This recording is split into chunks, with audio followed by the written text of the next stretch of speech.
28 నుంచి కాంగ్రెస్ పార్టీ దరఖాస్తులను స్వీకరిస్తోంది. తప్పకుండా దాన్ని స్వాగతిస్తాం. మేము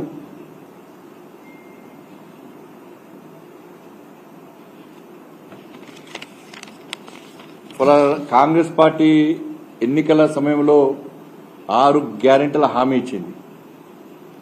దాన్ని 100 రోజుల్లో పూర్తి చేస్తామని చెప్పి హామీ ఇచ్చారు వాళ్ళు. మళ్ళీ ఎన్నికలకు కూడా అని చెప్పి ఈ సాకు ఆ సాకు చెప్పకుండా ఈ 6 గ్యారెంటీలను 100 రోజుల్లోపట పూర్తి చేసి తెలంగాణ రాష్ట్రంలో పేద ప్రజలను ఆదుకోవాల్సిన బాధ్యత కాంగ్రెస్ పార్టీ ప్రభుత్వం మీద ఉంది. గతంలో బీఆర్ఎస్ పార్టీ చేసిన విధంగా కాకుండా కేవలం బీఆర్ఎస్ పార్టీ కార్యకర్తలకే సంక్షేమ పథకాలు, బీఆర్ఎస్ పార్టీ కార్యకర్తలకే దరఖాస్తులు, దాని ద్వారా ఏ విధంగా కమిషన్లు దుబ్బిపోయారో అందరికీ తెలిసిందే. కేవలం నామమాత్రంగా దరఖాస్తులు తీసుకొని మభ్యపెట్టి మోసం చేసి దరఖాస్తులకే పరిమితం చేసేటువంటి ప్రయత్నం చేసేటువంటి పరిస్థితి రాకుండా చూసుకోవాల్సిన బాధ్యత కాంగ్రెస్ పార్టీ ప్రభుత్వం మీద ఉంది. గతంలో బీఆర్ఎస్ పార్టీకి వ్యతిరేకంగా ప్రజలు ఏ విధంగా ముందుకొచ్చిరో, బీఆర్ఎస్ పార్టీని ఏ విధంగా అసహించుకున్నారో, బీఆర్ఎస్ పార్టీ ఏ తప్పిదాలు చేసిందో నమ్మించి మోసం చేసి బీఆర్ఎస్ పార్టీ ఏ విధంగా హామీలు ఇచ్చి చేతులు దుక్కునే ప్రయత్నం చేసిందో దాన్ని ఒక్కసారి గుర్తించి అటువంటి పరిస్థితి పునరావృతం కాకుండా, అటువంటి పరిస్థితి రాకుండా లబ్దిదారులకు న్యాయం చేయాల్సిన బాధ్యత కాంగ్రెస్ పార్టీ ప్రభుత్వం మీద ఉంది. 28 నుంచి దరఖాస్తులు తీసుకుంటున్నారు. ఇది రాజకీయాలకు అతీతంగా వీటిని ఈ కార్యక్రమాన్ని నిర్వహించాల్సిన అవసరం ఉంది. దీనిలో ప్రజాప్రతినిధులు ఇన్వాల్వ్ చేయాలి, అన్ని సంఘాలు ఇన్వాల్వ్ చేయాలి, అన్ని పార్టీల నాయకులకు అవకాశం ఇవ్వాలి, లబ్దిదారులకు ఎవరు సహకరించడానికి ముందుకొచ్చినా వాళ్ళకు అవకాశం ఇవ్వాలి. నేను కూడా భారతీయ జనతా పార్టీ కార్యకర్తలకు అప్పీల్ చేస్తా ఉన్నా. ఈ నెల 27 నుంచి కాంగ్రెస్ పార్టీ 6 స్కీముల విషయంలో అయితే దరఖాస్తులు తీసుకుని జనవరి 6 వరకు తీసుకునే ప్రయత్నం చేస్తుందో దానిలో భారతీయ జనతా పార్టీ కార్యకర్తలందరూ కూడా లబ్దిదారులను కలవడము, వారి ద్వారా దరఖాస్తులను అధికారులకు ఇప్పించే ప్రయత్నం చేయడము, ఇది ప్రజాధనం కాబట్టి ప్రజలకు ఉపయోగపడాల్సిన బాధ్యత అందరి మీద ఉంది. ఉపయోగపడాల్సిందే. ఇవాళ దానికి లేనిపోని కండిషన్ చెప్పే ప్రయత్నం కాంగ్రెస్ పార్టీ ప్రభుత్వం చేయదు. ఇవాళ రేషన్ కార్డులు అని చెప్పన్నారు. 10 సంవత్సరాల బీఆర్ఎస్ పార్టీ పాలనలో ఒక్క రేషన్ కార్డు కూడా ఇవ్వలేదు. గతంలో కాంగ్రెస్ పార్టీ నాయకులు కూడా రేషన్ కార్డులు బీఆర్ఎస్ పార్టీ ప్రభుత్వం ఇస్తలేదని చెప్పి విమర్శలు చేసిన విషయాన్ని కూడా ఒక్కసారి గుర్తుంచుకోవాలి. రేషన్ కార్డులు ఇచ్చి సంక్షేమ పథకాలు అమలు చేయాలని కూడా కాంగ్రెస్ పార్టీ గతంలో డిమాండ్ చేసింది. భారతీయ జనతా పార్టీ అనేక రకాల ఉద్యమాలు చేసింది. ఇలా లాఠీ దెబ్బలు కూడా తిన్నాం మేము. కాబట్టి ఇప్పుడు దాదాపు నాకు తెలిసి 50 లక్షల మందికి పైగా ఈ 10 సంవత్సరాల కాల వ్యవధిలో 10 లక్షల మందికి పైగా ఈ 10 సంవత్సరాల కాల వ్యవధిలో రేషన్ కార్డుల కోసం దరఖాస్తులు చేసుకున్నారు. 10 లక్షల మంది పైగా. నాకు తెలిసి కరీంనగర్ పార్లమెంట్ పరిధిలో 50,000కు పైగా వాళ్ళు దరఖాస్తులు చేసుకున్నారు. కాబట్టి ఈ రేషన్ కార్డులను ముందు ఇచ్చే ప్రయత్నం చేయాలి. ఈ 10 లక్షల మందికి పైగా ఇంకా దరఖాస్తులు ఇచ్చినే 10 లక్షల మంది, ఇంకా దరఖాస్తులు చేసుకున్న వాళ్ళు చాలా మంది ఉన్నారు.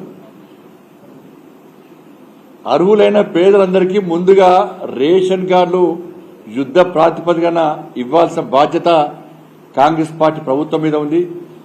యుద్ధ ప్రాతిపదికన రేషన్ కార్డులు వెంటనే ఇవ్వడము, మళ్ళీ ఆ పేరు చెప్పి మళ్ళీ 100 రోజులు దాటించే ప్రయత్నం చేయకుండా అలాంటి దరఖాస్తులున్నాయి. కొత్తగా దరఖాస్తులు చేసుకునే వారికి వెంటనే అవకాశం ఇవ్వాలి. అది పెద్ద ముచ్చట కాదు. కాబట్టి వారందరూ కూడా ఈ 6 కాంగ్రెస్ పార్టీ ఇచ్చిన గ్యారంటీ స్కీముల విషయంలో వాళ్ళందరూ కూడా లబ్ధి చేకూర్చే విధంగా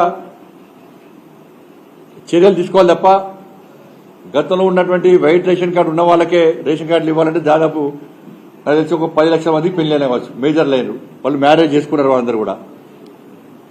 వాళ్ళందరూ కూడా కొత్త కుటుంబాలు అన్ని కూడా వాళ్ళందరూ కూడా రేషన్ కార్డు ఇవ్వాల్సిన అవసరం ఉంది.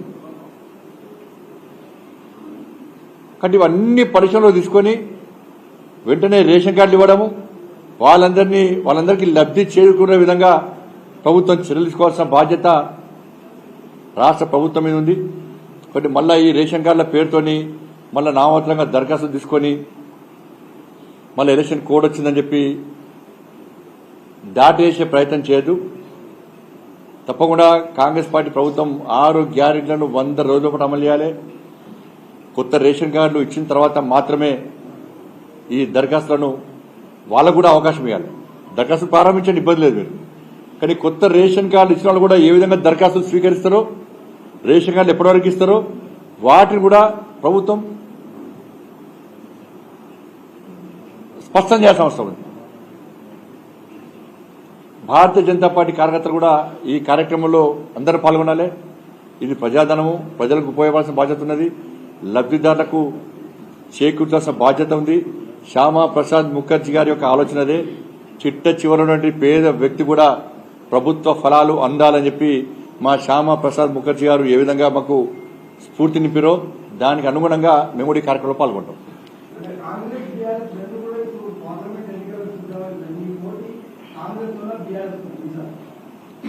ఇలా బీఆర్ఎస్ పార్టీ ప్రాంతీయ పార్టీ. బీఆర్ఎస్ పార్టీని తెలంగాణ రాష్ట్ర ప్రజలు తిరస్కరించారు.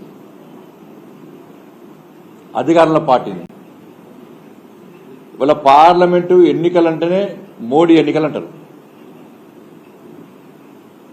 మొన్న ఎన్నికల ప్రచార సందర్భం కూడా చాలా ప్రాంతాల్లో కూడా ఎట్టి పరిస్థితుల్లో పార్లమెంట్లో భారతీయ జనతా పార్టీకి ఓటు వేస్తాము, మోడీ గారిని తిరిగి ప్రధానమంత్రిగా చేస్తామని చెప్పి అన్ని సర్వే సంస్థలు చెప్పినాయి. కాబట్టి ఎన్నికల్లో భారతీయ జనతా పార్టీ అత్యధిక స్థానాలు గెలుచుకోబోతున్నది. బీఆర్ఎస్ పార్టీ అడ్రస్ గల్లంతవుతుంది. బీఆర్ఎస్ పార్టీ మేము ఉన్నామని చెప్పుకునే ప్రయత్నం చేస్తున్నారు. వాళ్ళ అహంకారం ఇంకా తగ్గలే. కేసీఆర్ కొడుకు అహంకారం కానీ ఆయన బాడీ లాంగ్వేజ్ చూస్తే ఇంకా మేము అధికారంలో ఉన్నాము అని చెప్పి ఒక ఫీలింగ్ పోతలేదు ఆయనకు. ఆయన అహంకారం బాడీ లాంగ్వేజ్ చూస్తుంటే ఆయన అహంకారమే బీఆర్ఎస్ పార్టీ కుంభముంచిందన్న విషయాన్ని ఇంకా కేసీఆర్ కుటుంబం గుర్తిస్తలేదు. మరి ఇవి ఢిల్లీ ఎన్నికలు.